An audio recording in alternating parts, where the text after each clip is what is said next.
Call খেয়ে রাখছে কে? আমি কল খোলা রাখছ কেন? বন্ধ করতে ভুলে গেছিলাম। এত ওভার রিয়েক্ট করার কি আছে? আমার সবকিছু তোমার কাছে ওভার রিয়েক্ট মনে হয়?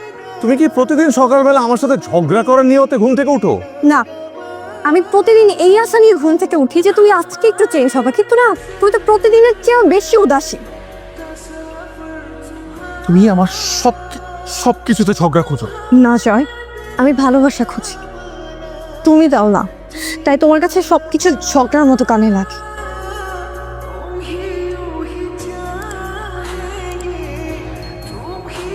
তোমার ডিসিশন কি ফাইনাল? হ্যাঁ, ফাইনাল। আমরা কি আরেকটা বার ভাবতে পারি না? না, ভাবতে পারি না, কারণ আমাদের আর কোনো কিছুতে অ্যাডজাস্ট হচ্ছে। এভাবে আর যাই হোক সংসার হয় না। What the? জয় আর অবনীর ডিভোর্স? What? জয় অবনীর ডিভোর্স? মাত্র 2 বছরের মধ্যে ওদের সাথে ইমিডিয়েটলি বসতে হবে। এই ডিভোর্স হতে দেওয়া যাবে না, ইম্পসিবল। Very much possible. কি উল্টাপাল্টা কথা বলতেছিস? থম, উল্টাপাল্টা কথা না মামা। সম্পর্ক বিষাক্ত হবার আগে এটাই বেস্ট ডিসিশন। আমি চাই অন্তত আমাদের মাঝখানে একটা বন্ধুত্বপূর্ণ সম্পর্ক থাকুক। ডিভোর্সের পরেও তোরা বন্ধুত্বপূর্ণ সম্পর্ক মেনটেন করবি, তাহলে এর প্রথম ধাপ হিসাবে তোরা সবাইকে দাওয়াত করবি। আমরা সবাই মিলে এই ডিভোর্সটা সেলিব্রেট করব অনেক ধুমধামের সঙ্গে। তোর মামা এসব হয় নাকি? মামা দেখো, আমি তোমাদেরকে চিনি তো, তোমরা তো খাইতে চাইতেছো। ঠিক আছে, আমার পক্ষ থেকে তোমাদেরকে একটা ফিল্ড দিয়ে দিলাম, যাও পার্টি। তার মানে তোমরা রাজি? তবে আমার একটা শর্ত আছে। কি শর্ত?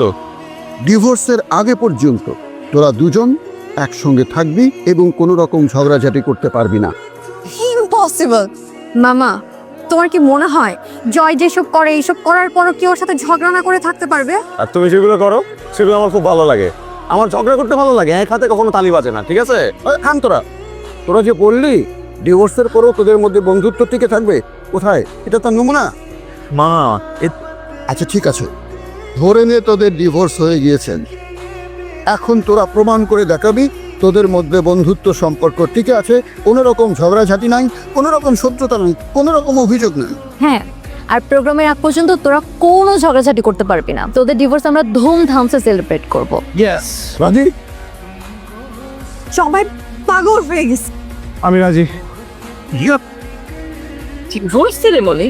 কিন্তু আমি তো ওয়েডিং প্ল্যানার, বিয়ের দিনে গুছানোই আমার কাজ। সারা জীবন তো বিয়ে করলেন, এবার একটা ডিভোর্স প্ল্যান করে ইতিহাস সৃষ্টি করেন। ভাই, এটা আমার পক্ষে সম্ভব না। আপা, আপনি রাজি হয়ে যান। মামা কিন্তু সঠিক কথাটাই বলছে।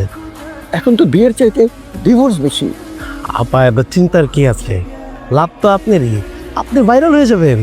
ওরা তো ঠিকই বলছে, দেশে যে হারে ডিভোর্স হচ্ছে, আর কয়েকদিন পর দেখা যাবে বিয়ের অনুষ্ঠানের থেকে ডিভোর্সের অনুষ্ঠানই বেশি হচ্ছে। কি চিন্তা করছেন? রাজি হয়ে যান। ঠিক আছে, আপনাদের কাজ তারা করছে। Joyous for Joy and Aboni finally getting fridge. see divorce ceremony. এটা সম্ভব? কেন সম্ভব না? সম্ভব না, কারণ ডিভোর্সের অনুষ্ঠান। এটা কি ঠিক? ঠিক বেঠিক তোমাকে চিন্তা করতে হবে না মামা, তুমি দাওয়াতে আসবা, এটাই শেষ কথা। দাওয়াত দিছিস আসবো, কিন্তু ডিভোর্সের দাওয়াত সেটা হয় নাকি? এত পেঁচানোর তো কিছু নেই। দাওয়াত দিছি, আসবা, না মন চাইলে আসবা, ব্যাস। ও হ্যাঁ, আরেকটা কথা, কোনো বাচ্চা এলাও।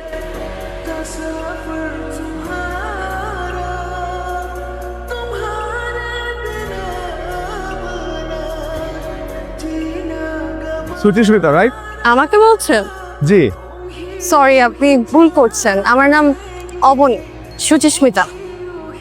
না না, ভুল আমি করছি না, ভুল আপনার বাবা মা করেছে। Excuse me? যেই মেয়ের হাসি এত সুন্দর, সেই মেয়ের নাম সুচিস্মিতা না রেখে অবনী রাখাটা যে কোনো বাবা মার জন্য একটি ঐতিহাসিক ভুল সিদ্ধান্ত।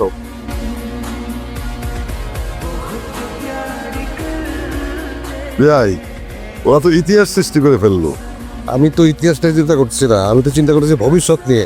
একা একা এর আগে বিয়ে করছে, ঠিক আছে, দুই পক্ষের কেউ রাজি না, ম্যানেজ করছি। কিন্তু এখন ঘটা করে অনুষ্ঠান করে ডিভোর্সের প্রোগ্রাম করতেছে, এটা আমি কেমনে ম্যানেজ করবো? আরে দোষ কার হবে? এটা চাক এই মামার তাহলে বোঝেন গিয়ে। আমার দৃষ্টি আকর্ষণ করছি জয় এবং আবনী ডিভোর্স সেরেমনি অনুষ্ঠানে আগত অতিথিদের স্বাগতম। আজকে আমরা এক অবাক অনুষ্ঠানে এসেছি। আমরা সবাই এক ইতিহাসের সাক্ষী হতে চলেছি।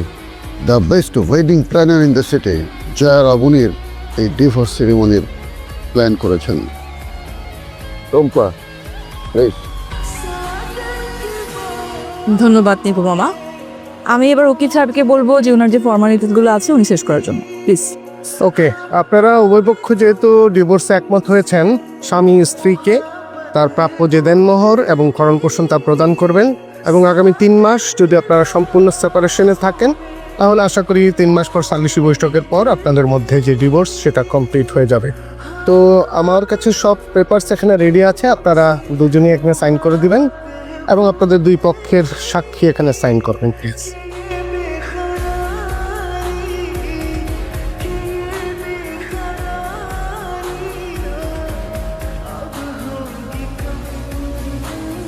এখান কি আছে, সাইনটা কর।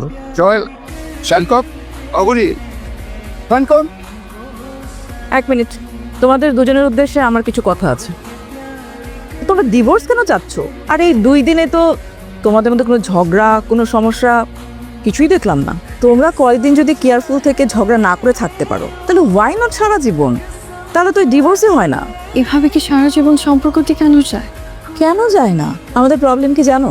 আমরা আমাদের প্রেমের দিনগুলোতে, ভালোবাসার দিনগুলোতে একে অপরের প্রতি অনেক বেশি কেয়ারফুল থাকি, অনেক বেশি সিরিয়াস থাকি।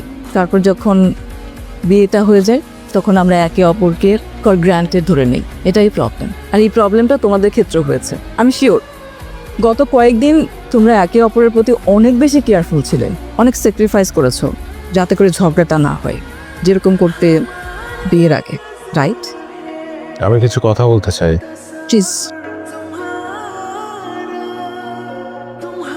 আমার কাছে মনে হয় ডিভোর্স কোনো সলিউশন না। যদি সলিউশন খুঁজতে হয় তাহলে সবার আগে নিজেকে বদলাতে হবে। কেউ একা সংসার করতে পারে না। আমরা ভেবেছিলাম আমাদের ভালোবাসাটাকে আমরা জিতিয়ে দিব, কিন্তু আজকে আমাদের ভালোবাসা হেরে গেছে, তাই আমাদের ডিভোর্স হয়ে যাচ্ছে। তাহলে আমিও কিছু কথা বলতে চাই। ভালোবাসার যত্ন থাকতে, না হলে আমাদের মতো এইভাবে বিচ্ছেদ হবে সবার। ভালোবাসা মানে একে অপরকে বোঝা, সম্মান করা, পাশে থাকা। যেখানে ত্যাগ নেই সেখানে ভালোবাসা বাঁচা।